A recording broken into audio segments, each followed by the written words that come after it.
hopelessly devoted to you.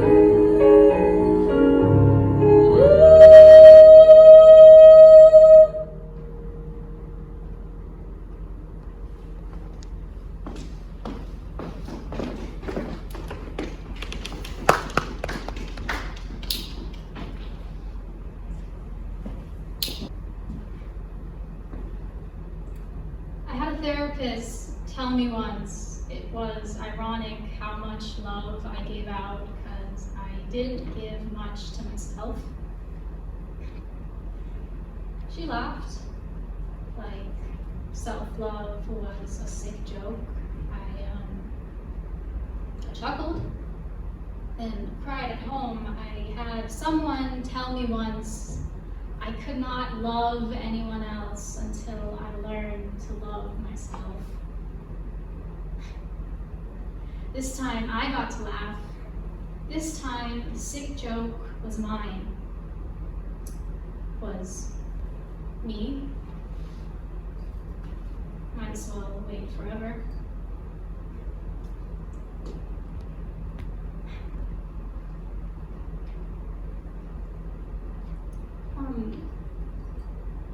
When I started writing, I used to smear my blood on every page to remind myself that everything beautiful has a consequence. I'd hope to stall the plotting long enough to give myself to the craft and let myself go. I have died so many times. So when I told you that loving you almost makes life worth it, I was not joking. When I tell you that loving you almost makes me forget how much I hate myself, it is not poetry. Loving you is taking all the love I could never give myself and putting it to good use. It is reminding myself that if someone can love a dying thing this way, can hold the Lazarus of my body and give thanks for the way it holds back, if someone can kiss the scars, administer the pills, absorb the bad days, and wake up smiling next to me, then I can try to breathe again.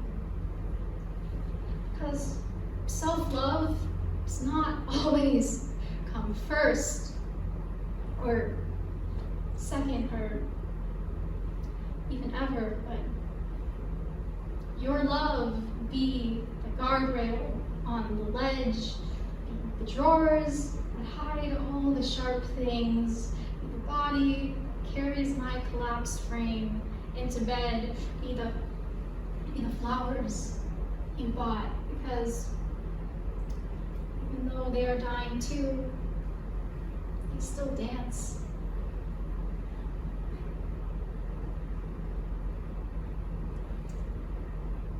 Love will not heal me, will not wipe my slate of a body clean. I will always be a woman of wounds. Love will not heal me,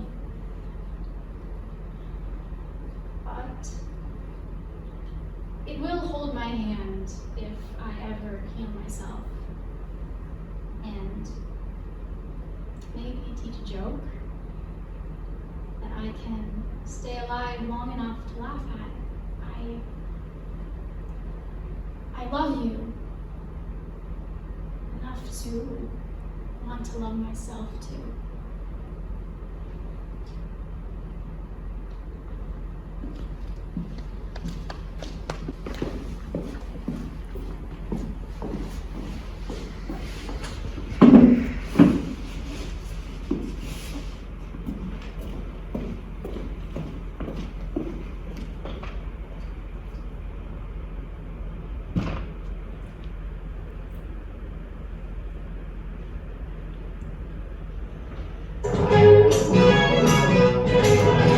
Down on the roadside, looking at the sky. Said, boy, what would you like to do?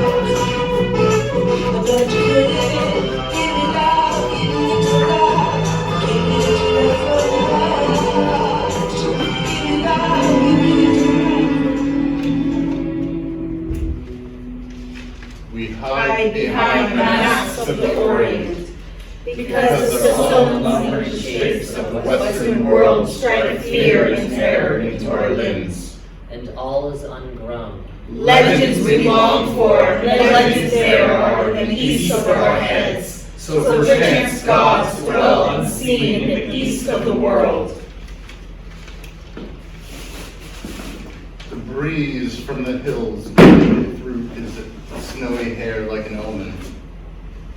His cloak of caution fair bred and pattern fell to the moonland mock ere like a lamented autumn leaf.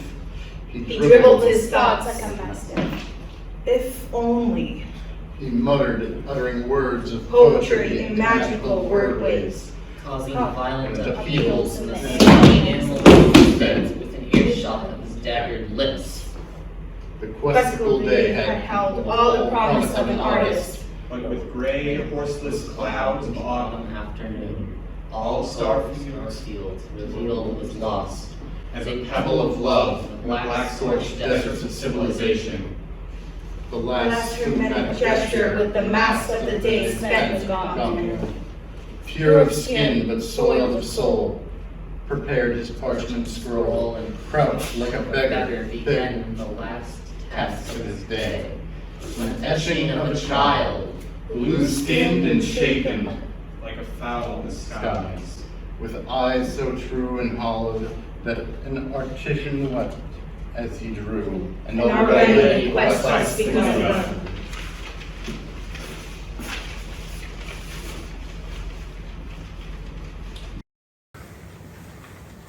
bridling suckle on the tongue of the wise one, Who is tutored you. in the meadows, Learn learned laughter, laughter, looks he requested you. As As a a child, child, he he storked stroked on on one one bird bird of of thought. But his classic hair, streaming knowledge, where like a muse it would wash.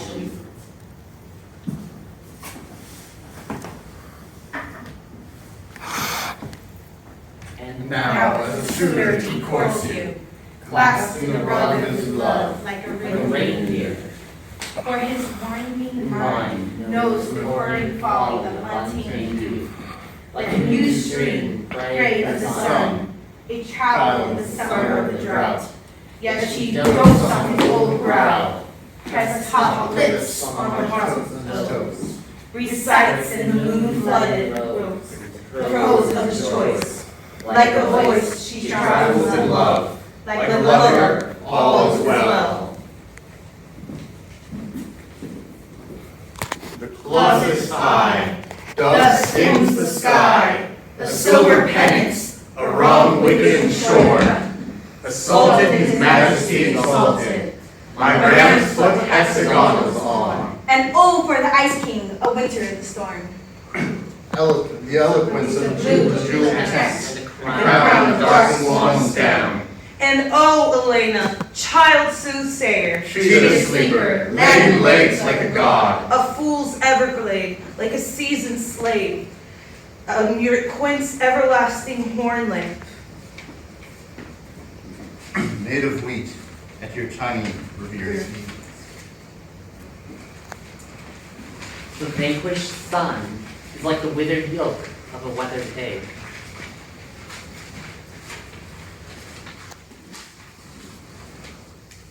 The star of youth is spawned one day, Born on the horses of the sleigh, in the green of elm, the sky, outstretched spake, drink deep, O twinkler in my lake, for a wish you'll be burned to coronet on your dome. Like a will-o'-the-wisp. All tender, you'll surrender in the deep foamy kitchens of the muse, and one word they will say, and like a pelican, And yellow amethyst, they bless long your stay in the abbey blue, but in withered hue you wept for summer's limbs upon the pleasant turf, you shield of ice in chilly times, cream in the graceful air. You sigh your windy stare, you'll miss no cathedral bed, for you dote on the treasures in the chest of your head.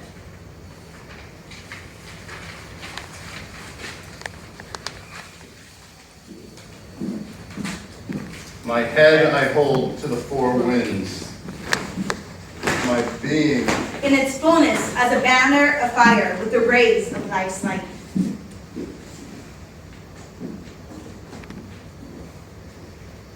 I decant the milky jar to be drunk by the living breeze, to be ridden by the rider of the muse to a heaven of growing pure ivory. Breeze born and reeling and joy's poem of life. A house of beastly contentment, yet with heads caked in the knowledge of love, the lace doublets of wisdom and foundations of eagles ever alert and mighty. Mother-eyed in compassion and feeling, father in heavy horned harness of state. My pride I hold upon the jet shield, high in this domain of the wind. My folly as a fool, leather-eared and ass-like, In the molten paths of my conceits.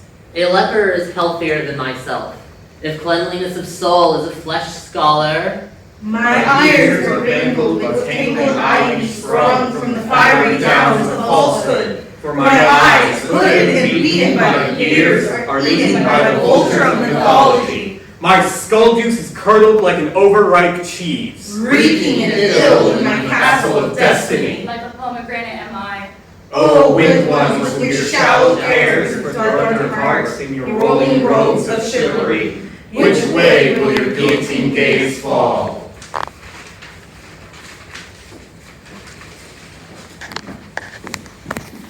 Eminous head of tallow waters, living deep hidden in my master's quarters. Come, you sweet mouse one. sleep near June's bed, and comfort our protector from wet churning ocean's head.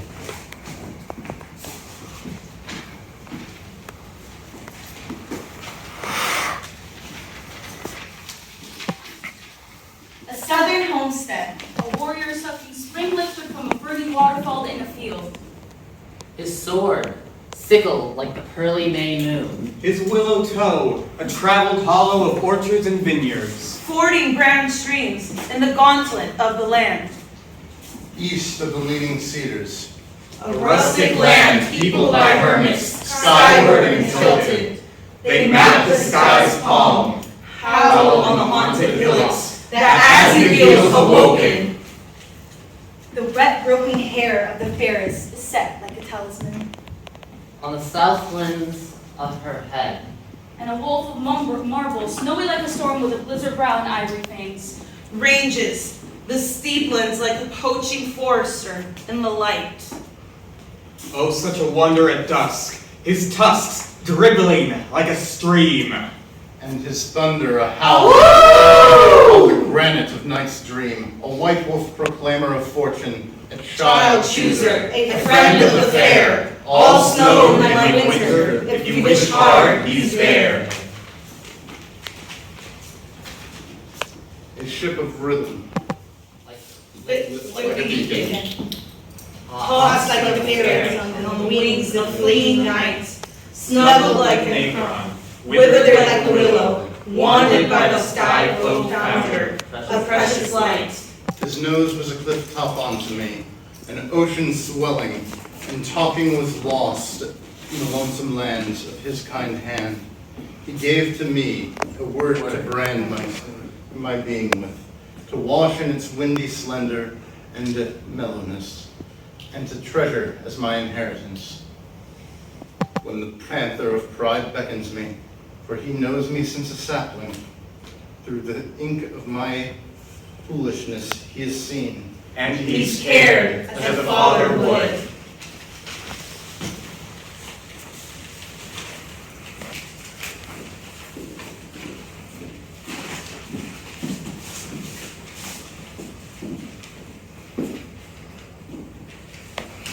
In the hall, high above the ceiling, the furnace heaters blew. Black hat fumbled his white lashing hair, his avalanche glacier diminishing the artificial suns. A leg quivered, river green and massive like girders of the seagull. A roar grew in the wrestling room of daybreak. Black hacked and tittered with prideful delight. Mine, he moaned. The melting waters scurried down the appropriate channels. And now, where once stood solid water, stood the reptile king. Tyrannosaurus Rex. Reborn Reborn and popping.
the announcement for an alliance, yes? Yeah. You think it will work? I'm not sure. Hey, all of you will.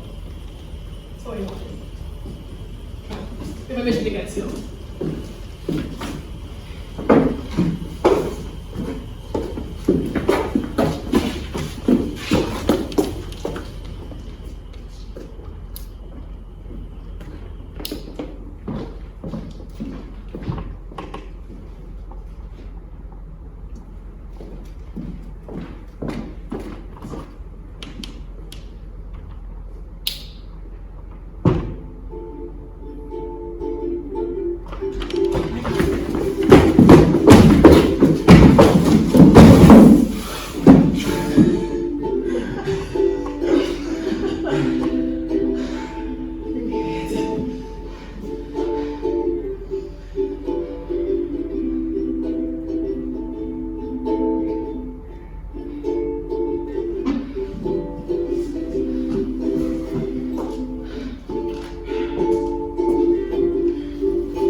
My dear, do you have a moment to talk?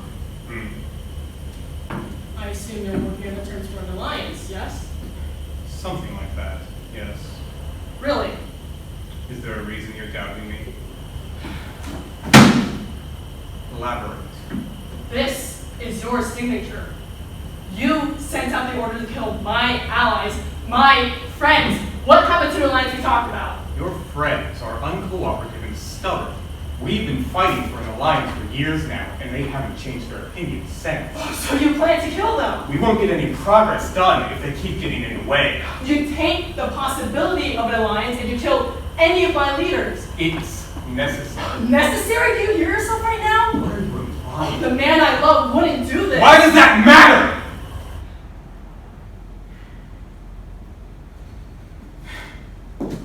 If your only reason for being here is to criticize me instead of helping me with my work, then I'm better off alone.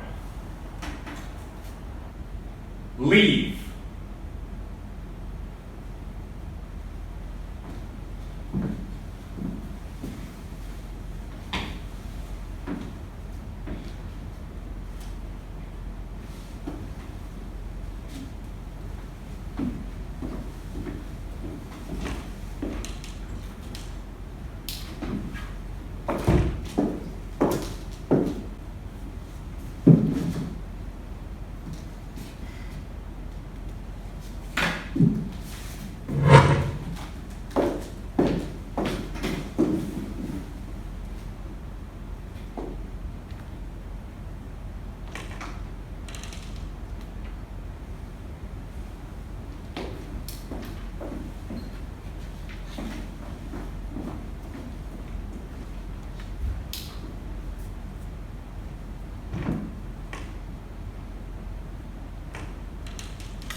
Stand up.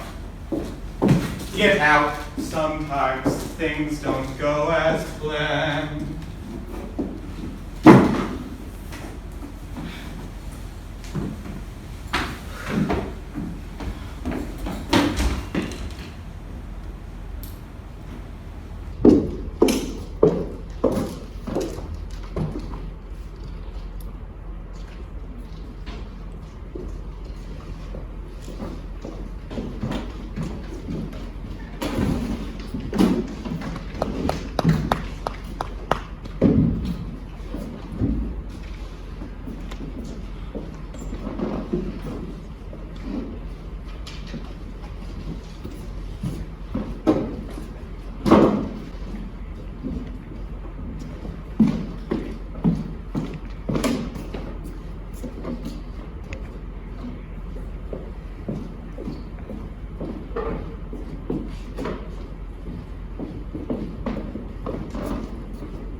Did you not understand? These are not childish games we are playing here. You are useful to me. Your friends are not. It took me a long time to discover your weakness, Albus Potter. I thought it was pride. I thought it was the need to impress your father. But then I discovered that your weakness is the same thing as your father's. Friendship. You will do exactly as you're told, otherwise Scorpius over here will die. Just like that spare did. The Dark Lord will return and the Audrey will stand at his side, just as it was prophesied. When spares are spared, when time is turned, when the unseen children murder their fathers, by rewriting time, and so the Dark Lord will return. Cedric is the sparing Albus, the unseen child who will kill his father by rewriting time, and so return the Dark Lord.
Sarah?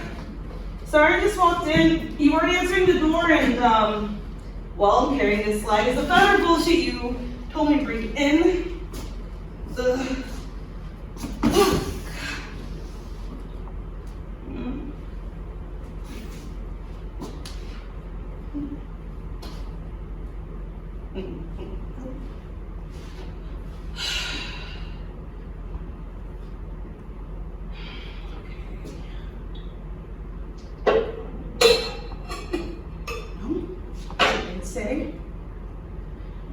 She did say if I touched it, I lose several body parts. Lovely sister I have. Yeah.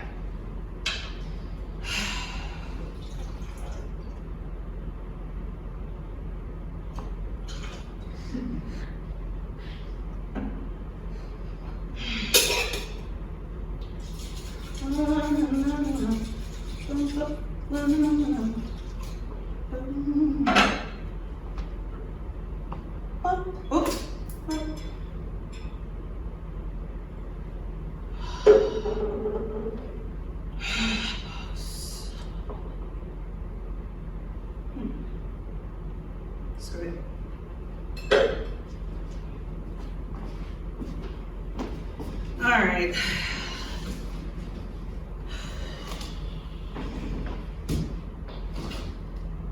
Oh my God. Wait, what?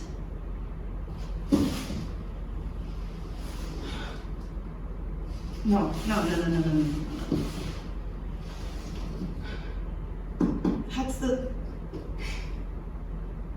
That's the typewriter Jack gave me for her engagement present. She told me she lost it in the move, and that was a lie. All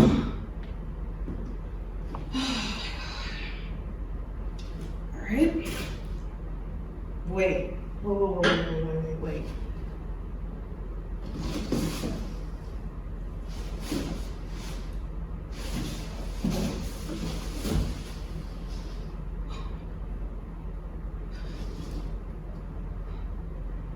My ring.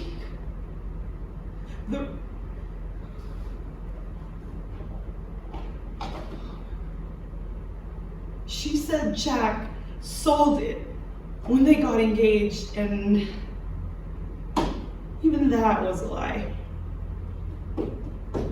Oh my God, what else?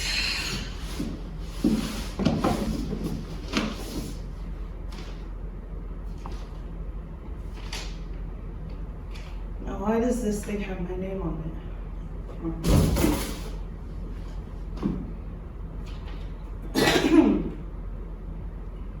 Okay, this is Jack's handwriting.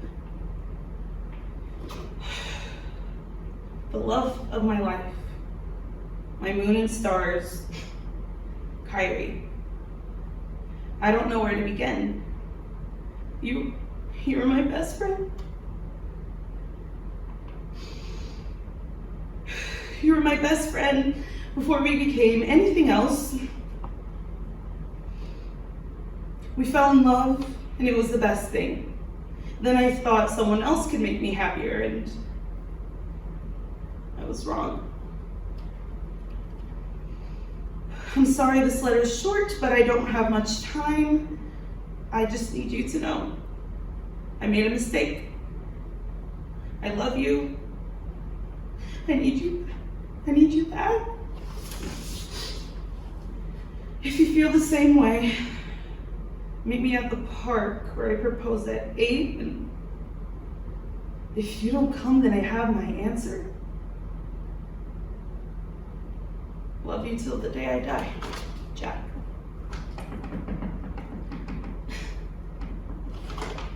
Oh my God. Now I remember. This was the letter that the bachelorette party, she's gonna kill me when I got close to that letter.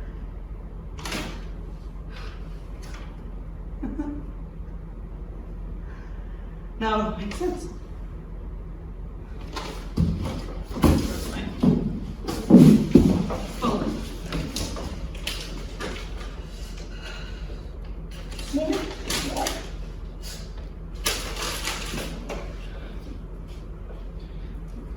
God, no. Answer. You bitch!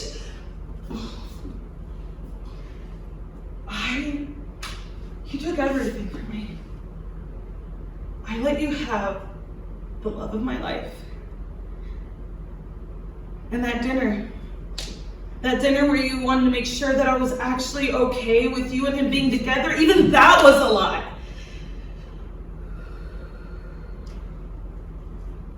The car, the house, the girl trips. All of it was a lie. I mean, I didn't leave my room for months. And I lost my career.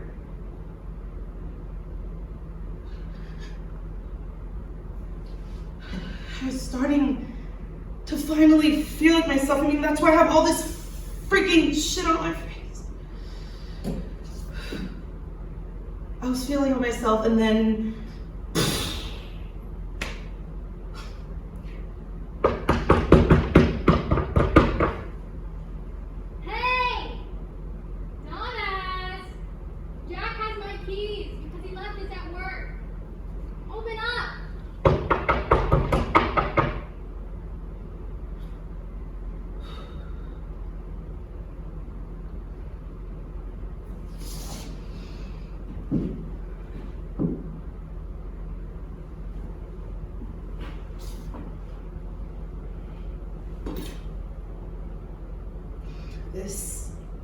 this is for ruining my life.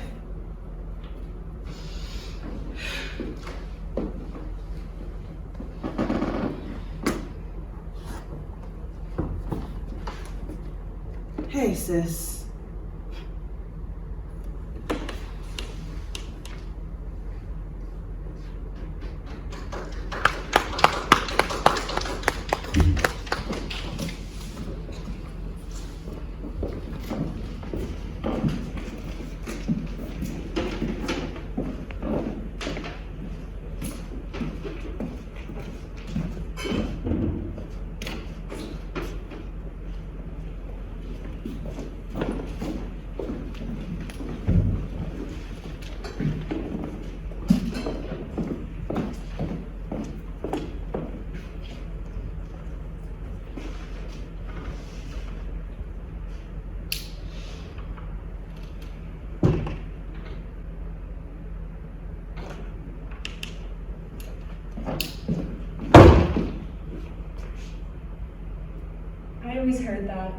girls went after guys who reminded them of their fathers.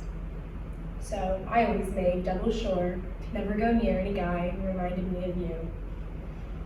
Because then I'd end up like Mom, right? Like this guy Tommy. I'm absolutely sure he's totally different than you. And then today, I go to him, into this pit that he's living in, and up on the wall is a photo. A lousy photo. A self photo, but it scared me. More than I think anything in my life, I heard the fucking Twilight Zone music. Because here I am, going one way, thinking that I'm going my own way, and maybe I'm doing a terrible botch at that, but at least I'm doing it. And then I see this picture, and I think, do I even know what's going on in my own life, or am I just a molecule or some shit? Like, is this my life, or is all of this just history because you treated my mother like shit? You lied to her? You cheated on her? You humiliated her in public. When you had money, you wouldn't give her any, and when she had money, you took it and you walked on her face with muddy shoes. And then she got sick. You went to the hospital, and you wouldn't visit her. And then she finally just fucking died. And I hate your guts for that. But I decided a long time ago I wasn't going to spend my life wishing you dead or different because I didn't want my life to be bossed around by yours. But that was before today, because today I saw that photo on Tommy's wall, and that was writing on the wall for me, and the writing said to watch out. Because you could be in the middle of somebody else's life. So that's why I came here today. Because before today, I didn't think I had to know about your life to be mine. But now I see I better learn a few things. It's just like medical history.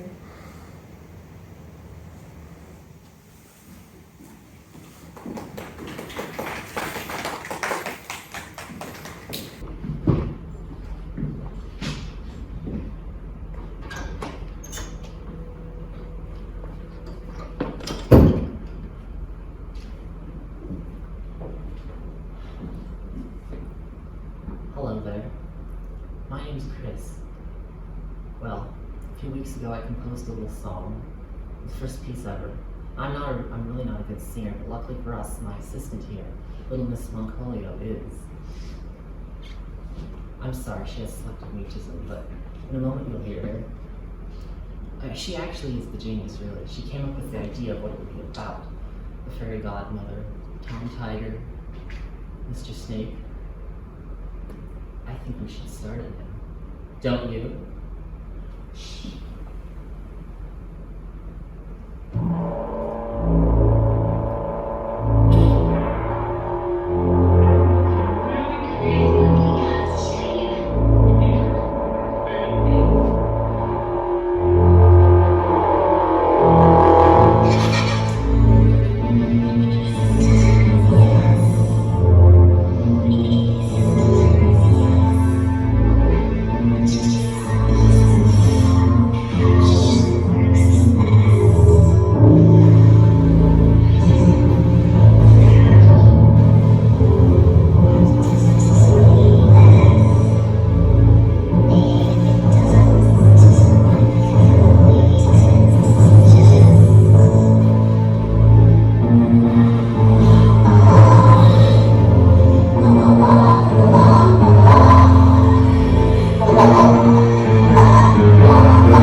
I was like you once. Lost, confused, piece of shit. Then I met Charlie. I was sitting on a beach in Venice. I had just had a big fight with my daddy about, I don't know, my eye makeup or the bombing of Cambodia. He said I was a drug addict and a whore and that I should get out of his house forever. So I went down to the beach. I sat down on the sand and I cried. I felt like I was disappearing. Like the whole world was dividing into two parts, me and everybody else. Then I saw this guy walking down the beach, this dirty-looking little elf. He smiled this twinkly double smile and said, "Your daddy kicked you out." He knew! Your daddy kicked you out? How could he have known? My daddy didn't tell him, so who did? God. God sent this dirty-looking little elf to save a little girl lost on a beach. He smiled again and touched my hair, and off he went. For a minute, I just watched him go. Then I ran and caught his hand until they arrested him for stabbing Sharon Tate. I never let